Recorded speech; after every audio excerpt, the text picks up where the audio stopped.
than you were, so about 30 feet high. I don't know about that. The trees is up your nose, just so you know. Yep, I got it. Left home shift, you're just to right. Definitely lower. Alright, hold position, they've got the trail line on deck. Hold position, it was on the way down.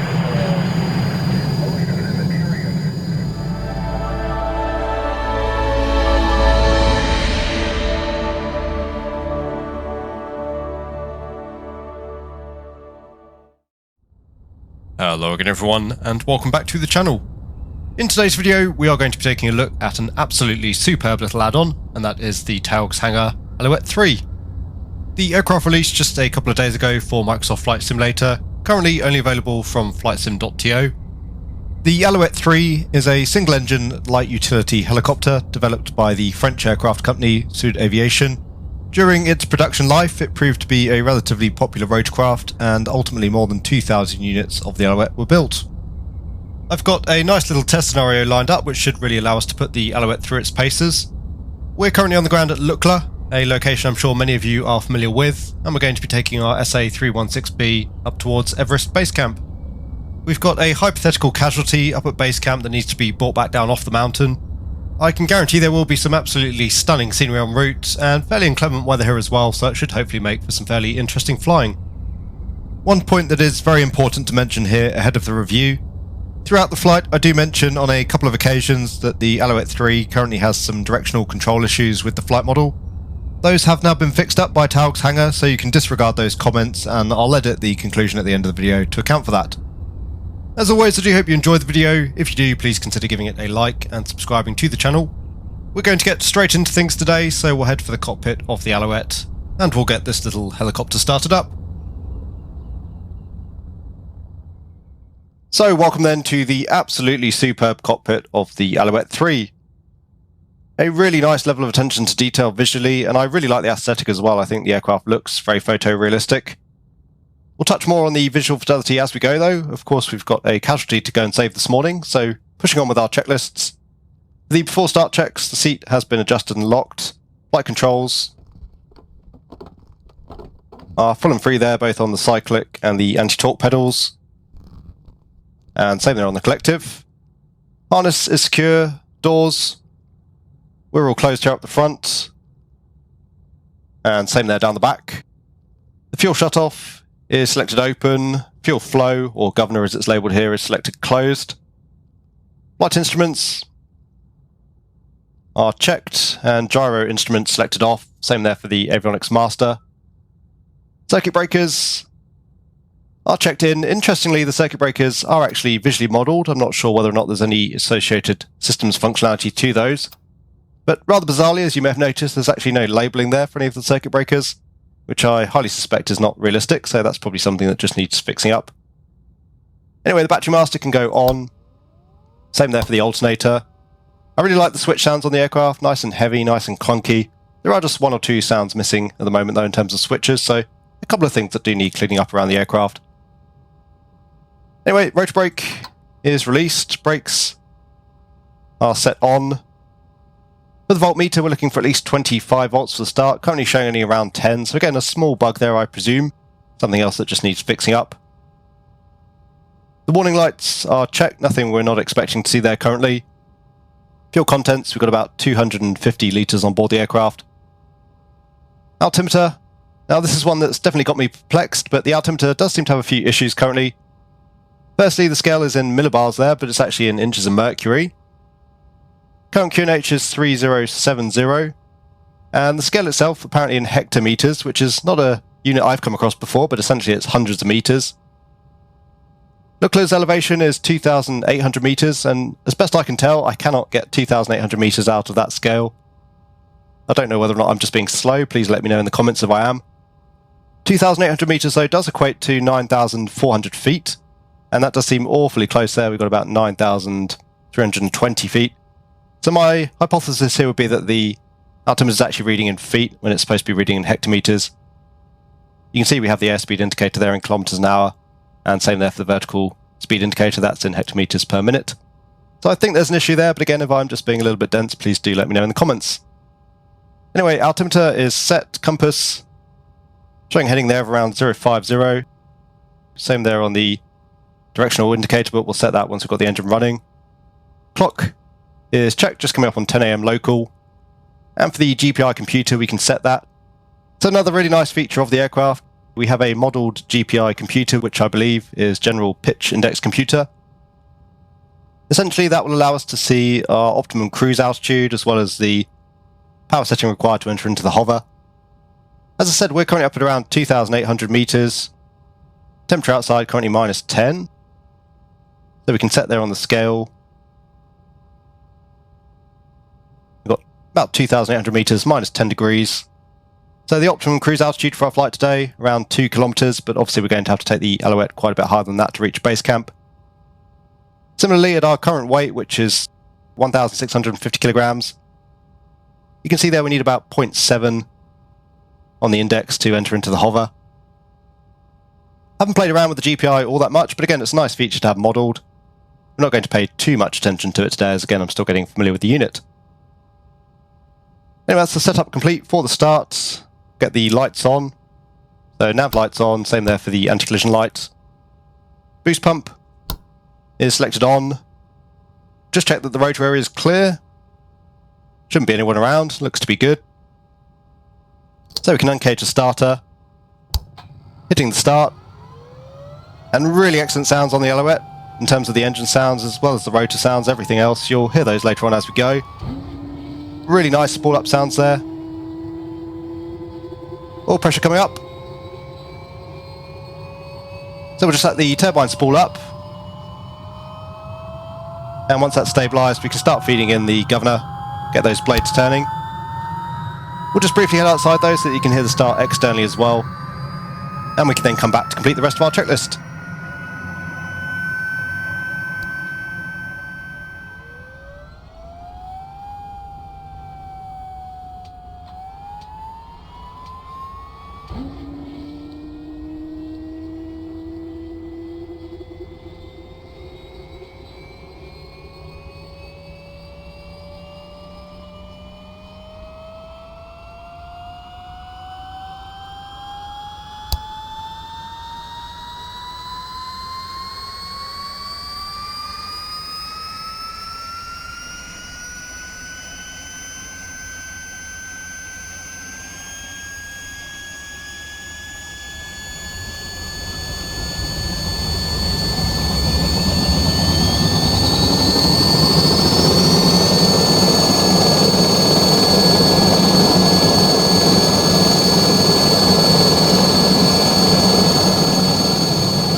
Okay, so we do have a good start. The rotor and turbine RPMs both within the green.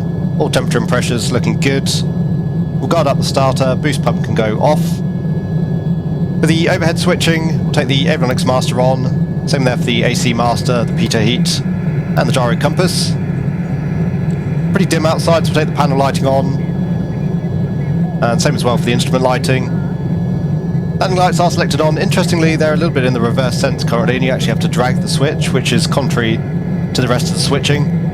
And for the de-icing there, it's not really clear whether or not that's in the on or off position. Looks as though it's in the on position versus the rest of the switches, but it seems to default to that state. We'll leave it in its current position for the flight today.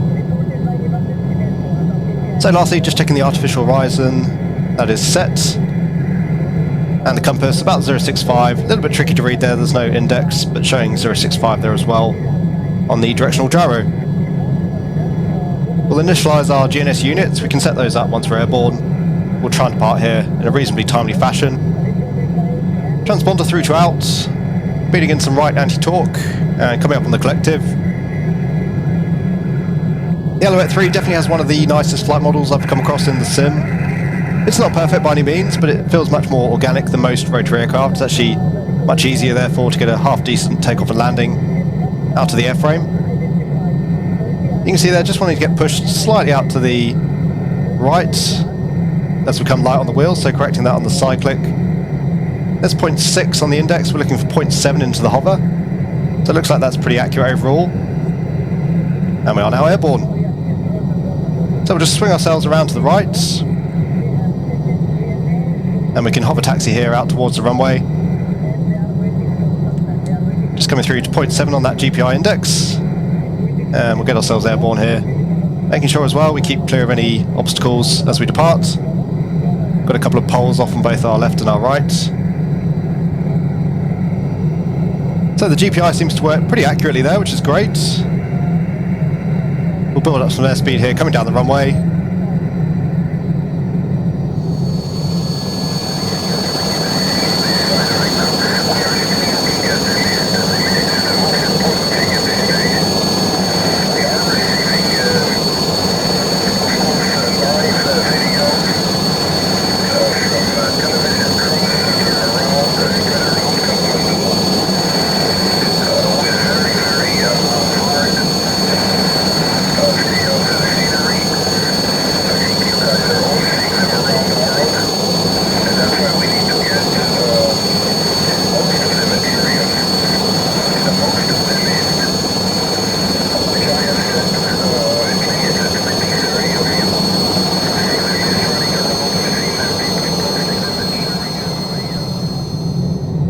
Yeah, so you can really feel the helicopter there getting light on the skids, which is nice. It gives you much more feel, as I say, than a lot of other rotary aircraft in the sim.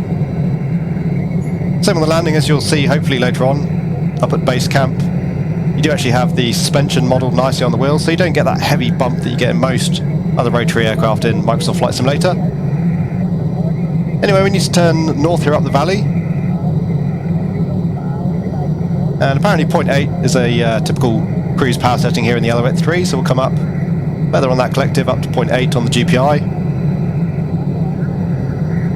And as we build up speed now, reducing that anti-torque input.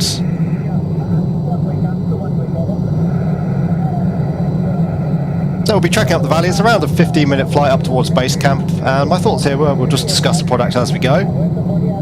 Before we start doing that, then we'll just get ourselves trimmed out so we can start focusing on the task at hand, and we'll keep the aircraft in a gentle climb here, around 200 meters per minute should do us. So again, I think looking at that scale, we're probably just coming up through 10,000 feet, otherwise we're showing what I believe would be 1,000 meters, which doesn't seem anywhere close to accurate. And holding around 150 kilometers an hour currently for the cruise speed, that seems pretty reasonable. So again, we'll just get ourselves trimmed.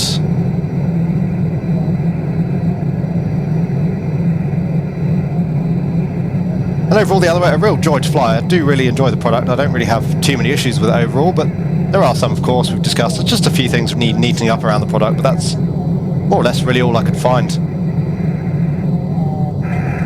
Anyway, since we've already touched briefly on the flight model, we'll continue on talking about that for now. So, again, I really like how the aircraft feels in the takeoff. You can definitely feel it getting light on the skids. You can feel as well it wanting to shimmy out to the left or the right, so you can correct with anti-torque pedal before you get airborne.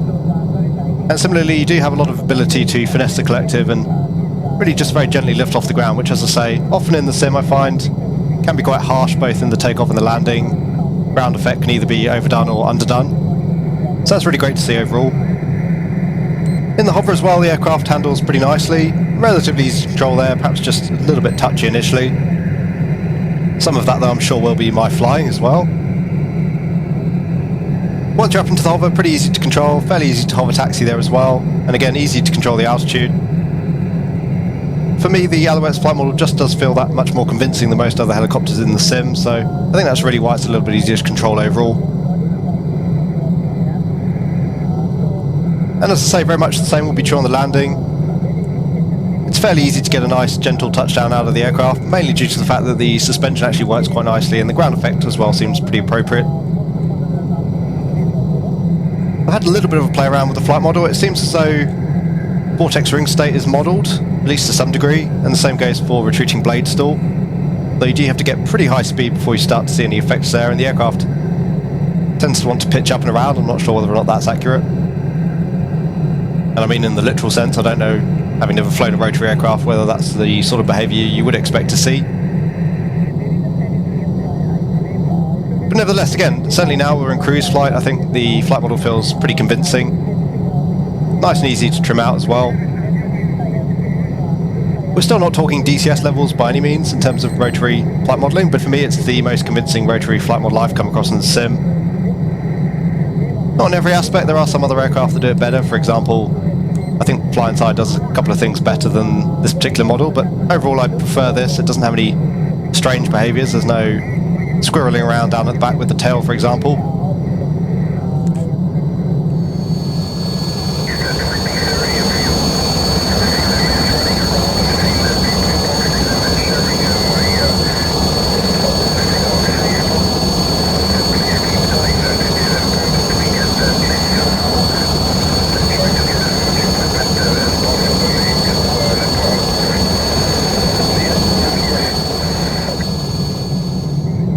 So it's making a gentle turn out to the right here. We want to track now out towards the northeast. We've got about 8 miles on that heading. We'll just continue to follow the valley out towards the right. It looks like we've got some fairly low cloud here as well, so we're going to have to pick our way between the cloud and the hills. Hopefully we're not going to find ourselves trapped between the two. We need to make our way, of course, up to base camp. We touched on the visuals as well. I think those speak for themselves. What an absolutely epic scene that is right now. I think if someone showed that to you as a picture, you'd really struggle to discern whether or not it was true to life.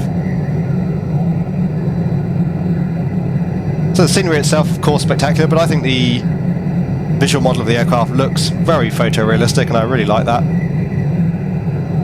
I tend to prefer the slightly worn, almost slightly grainy texturing that you see on some add-ons, and indeed on the Alouette 3. I think that looks more photorealistic overall, as opposed to the slightly more hand-painted texturing that you sometimes see with other add-ons. We've got a small settlement just coming up here on the left. We can see that down on the chart, so keeping that out on our left, a good little gross error check there. Just continuing to follow the valley out to the right. It does look like we're going to get a little bit pinned in here with cloud, but just about visual for now with the higher sections of terrain off the nose. If necessary, we'll just keep low level. Not necessarily realistic here, but you may have noticed recently I've had a bit of a run in the sim of just trying nice little challenges, going slightly above and beyond what you might do in the real world, just to see if you can get things done, and this really again was one of those flights today. So really I have very few qualms with the visuals overall. I think externally and internally the modelling is excellent, the texturing is excellent. Really the only switches I've noticed are a little bit less so are the overhead switches. You can see the circuit breakers, the lighting switches there as well in particular look a little bit clunky in terms of the modelling. But those obviously not in your peripheral vision or your forward view, so no big issue there for me. So still maintaining 0.8 for now on that GPI index. And just holding above 160 kilometers an hour. Coming up now through about 11,500 feet, again if we're going off that altimeter in feet. About halfway through leg 2 here, you can just make out the peak there off at our 1 o'clock, and we've got another peak there off at our 11 o'clock. Both of those visually identified on the chart. As we come up abeam the peak here at our 1 o'clock, expecting to turn left down the valley just before the secondary peak. So still visual for now, still maintaining nicely clear of cloud. We might come up slightly higher on the collective, just to give us a little bit more climb performance, though for now we seem to be doing okay. So yes, visuals for me, a big tick. Same for the flight modelling. Sounds as well, I think sounds are absolutely excellent. One of the best soundscapes in the sim. If Taog can just clean up some of the switches missing sounds, and a few of the features missing sounds, for example, opening the doors, the front cockpit doors, there's sounds associated with opening them, but no sounds associated with closing them currently. And really all of my criticisms are just minor improvements, little areas that need cleaning up here and there, but the sounds are superb. I love the fact that the cockpit controls sound heavy and clunky, as I suspect they would on a beautiful vintage helicopter like this, and the engine sounds certainly speak for themselves. Absolutely excellent during the startup. Really nice as well here during flight. And you get a really nice change in engine note as well between having the rear doors open and closed.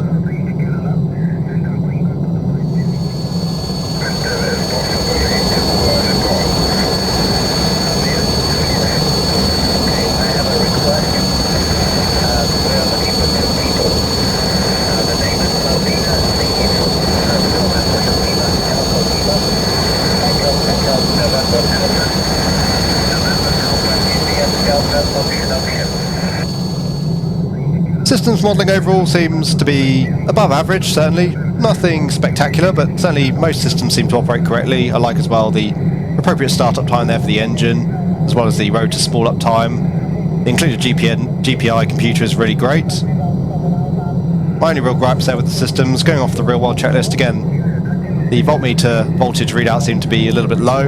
You can see as well there, I'm not sure if it's the JPT temperature, but the engine temperature a little bit low.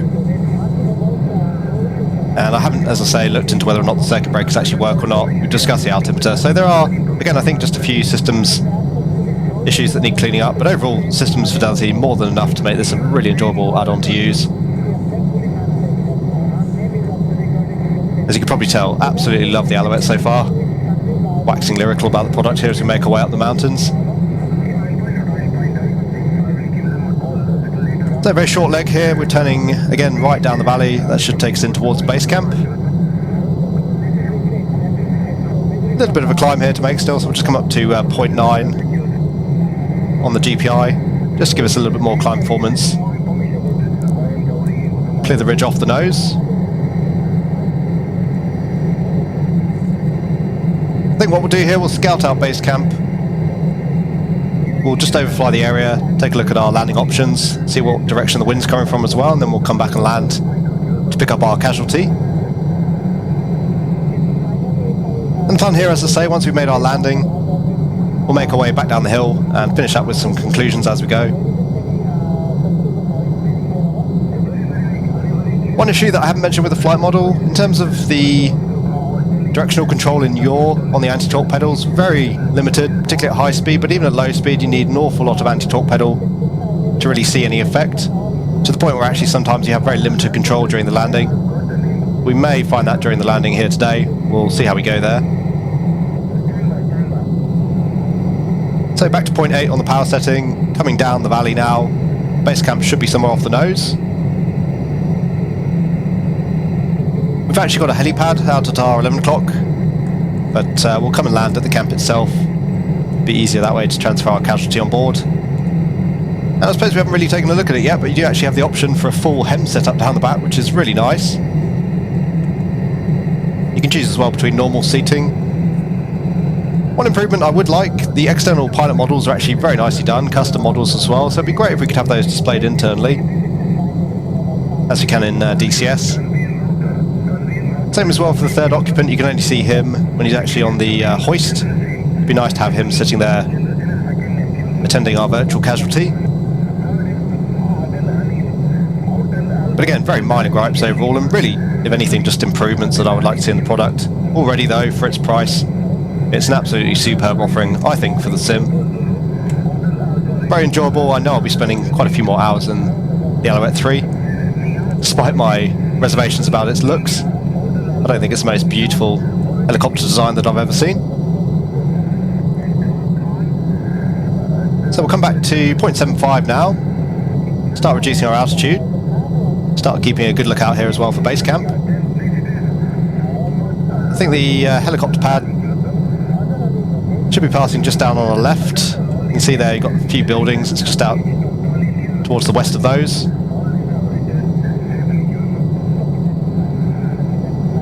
Anyway, we'll start focusing again on the flying.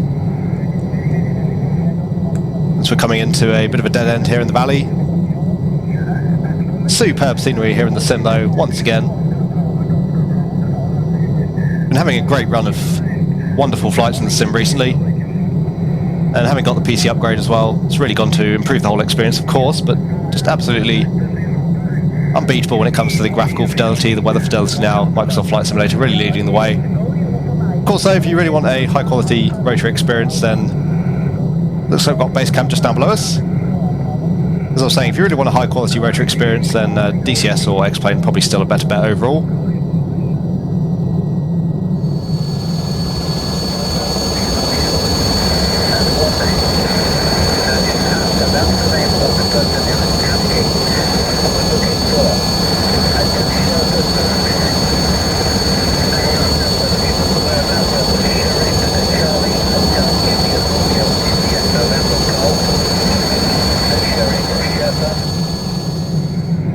So just coming overhead base camp, shortly approaching the end of the valley. We'll start reducing the collective. We can bring back our speed, lose some altitude here as well. We'll head back out towards the south, make a nice low level approach in towards the camp.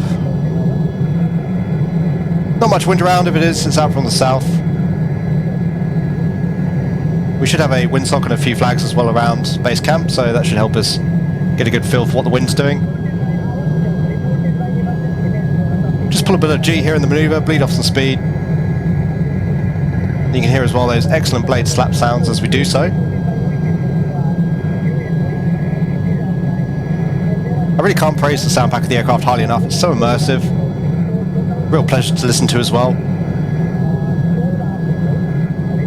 Really goes to show that the real world aircraft sounds have been used. It's very obvious. So just coming through 200 feet now on the rad out. The camp just off our 1 o'clock. You can see we actually have a runway here as well, but we'll put ourselves down on the camp. That'll help, of course, in terms of loading up our casualty and also make for a bit more of a challenge in terms of the landing. So approaching the hover, 50 kilometers now on the airspeed, 0.6 there on the GPI. And again, needing quite a bit more right anti-torque here than I was expecting, or at least anticipating. It does really become an issue sometimes during the landing. There's just not enough anti-torque authority currently on certain occasions, under certain conditions, to actually keep the aircraft tracking straight. Although it is worth mentioning here, we're obviously going to be fairly marginal in terms of performance. We're up at around 5,500 metres, and the absolute ceiling of the Alouette is around 6,500. For now though, just about enough anti-torque authority here to keep the aircraft straight.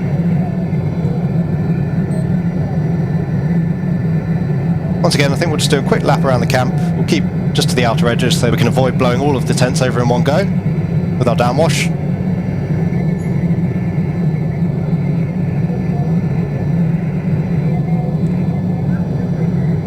Looks like we've got a nice flat spot there out to the westernmost of the tents. We do have a couple of flagpoles, which in reality, of course, we'd want to avoid. But again, I think for the sake of a little bit of a landing challenge, trying to get the aircraft down on a dime, we'll go between the tents and the flagpoles there.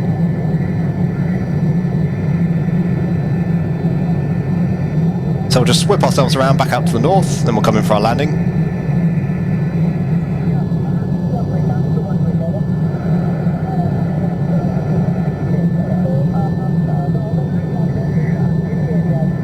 So under the current conditions, again, the aircraft handling very nicely, just enough anti-torque to be able to carry out the manoeuvre.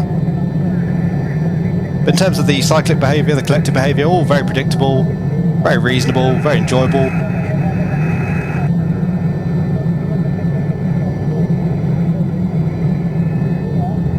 This is where we're going to fall apart or anything. Again, able to keep the aircraft straight for now, but that's full anti-torque. The nose just coming around. So we can start edging our way forwards. And again, we'll go with the flagpoles on our right, the tents out on our left. Down through about 20 feet now on the rad out. Pretty happy visually here though in terms of our altitude. We've not really got that white out effect. You can see a little bit of texture there in the ground. And obviously we'll try and keep our rotors away from the flagpoles here as well.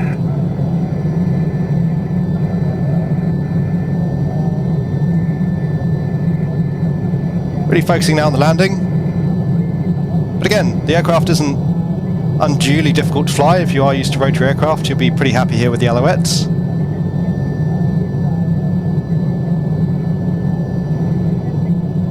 And we can start reducing that forward speed now. The aircraft actually wanting to settle itself anyway. So just ever so slightly back off the collective. And there's touchdown.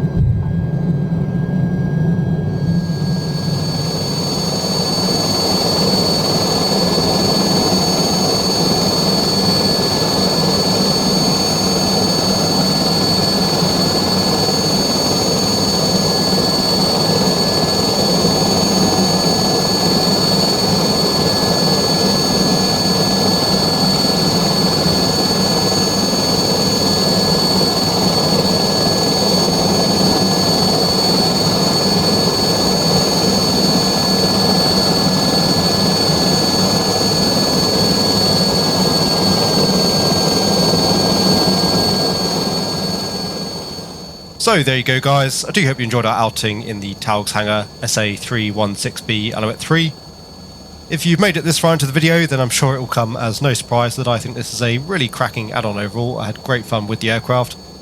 Not a perfect add-on yet by any means, but most of the details that we found throughout the flight really were just minor issues that need tweaking, little areas that need fixing up. Fundamentally, the Alouette 3 is a really excellent product built on very solid foundations. Once again as well, it is really nice to see a smaller developer coming into the sim and really showing some of the big devs how it's done. As usual, to conclude the review here as we make our way home back towards Lukla with our casualty on board, we'll just discuss a few of the positives and negatives that we found with the product during our flight. So starting with the negatives, and again most of these are pretty minor in nature, but we'll run through them nevertheless. In no particular order, firstly I did notice there was no in-sim checklists, which is a little bit of a shame. And similarly, the documentation actually provided with the product is fairly brief overall. The documentation was such that I was able to get an overall feel for the product, but certainly in terms of wanting to operate the Alouette more realistically, I had to go away and find a real-world online manual. There were just a few systems discrepancies that we saw throughout the flight. Some of those may be true to life with a real-world helicopter, not entirely sure. Again, it's quite hard to discern without having the appropriate documentation.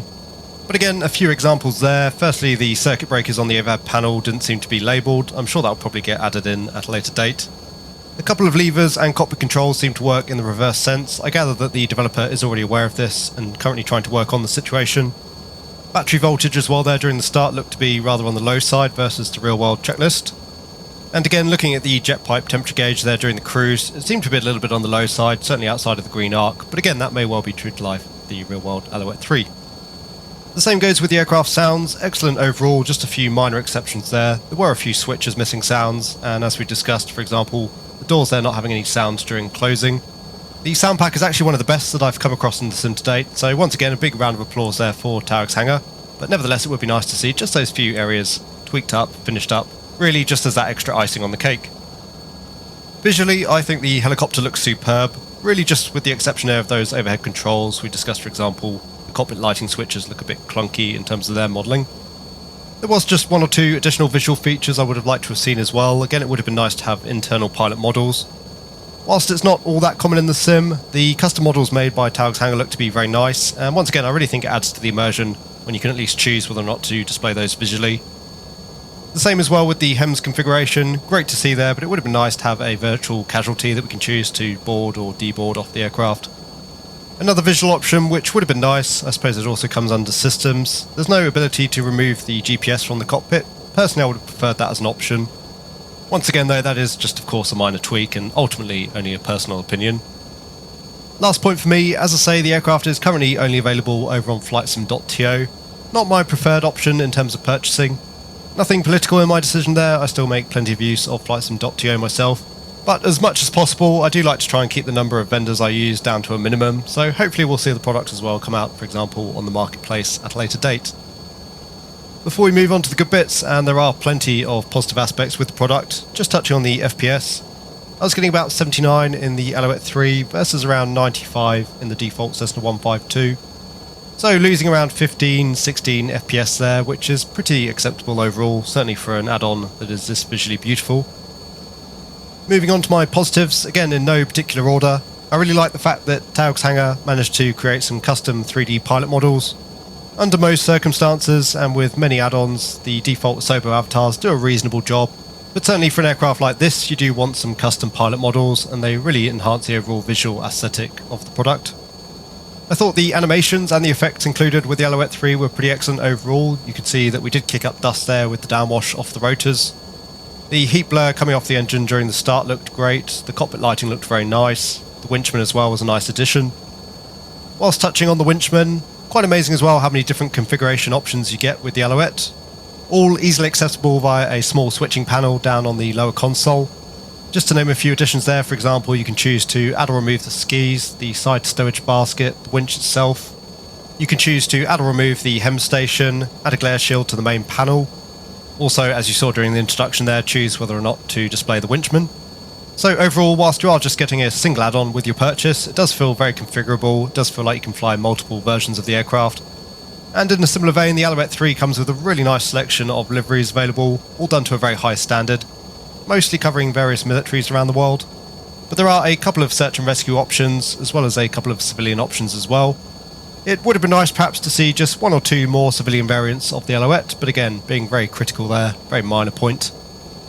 As far as the visual modelling and texturing of the aircraft goes, I think I've made it pretty clear already, and I'm sure you've noted for yourselves, but I think the SA316 looks absolutely excellent. In fact, I would go as far as to say it is one of the most photorealistic looking aircraft I've seen in the sim to date, and certainly it really plays on Microsoft Flight Simulator's strengths in the graphical department. As far as the flight model goes, as usual, I'm not best placed to give you accurate feedback here, not having flown a rotary aircraft myself in the real world. But certainly, as compared with the rotary aircraft that I've flown in both X-Plane and DCS, overall I found the Alouette 3 to be much more convincing than most of the other rotary aircraft that I've come across in Microsoft Flight Simulator. Once again, during the flight, I did mention some directional control issues. Those have now been fixed up by Taog's hangar. I took the Alouette 3 out for another quick test flight just the other day to make sure that everything has been corrected, and certainly now the flight model seems to have been very much improved in that department. It's also worth noting, of course, that during this flight we were operating the Alouette 3 quite high up in terms of its limits, up at around 5,500 metres. So possibly as well with the slow airspeed, the high altitude and the high power setting, we were actually falling into a bit of a tail rotor stall scenario there. In short, whilst there may be some inaccuracies with the flight model in the more detailed aspects of it, I really can't understate just how much I actually enjoyed flying the Alouette 3. It was superb fun, especially since the update. The aircraft is very easy to truck around down at low level, and by far and away for me feels the most convincing helicopter in the sim in terms of entering into the hover. Again, making the takeoff and the landing, indeed as well the manoeuvring, just that much easier.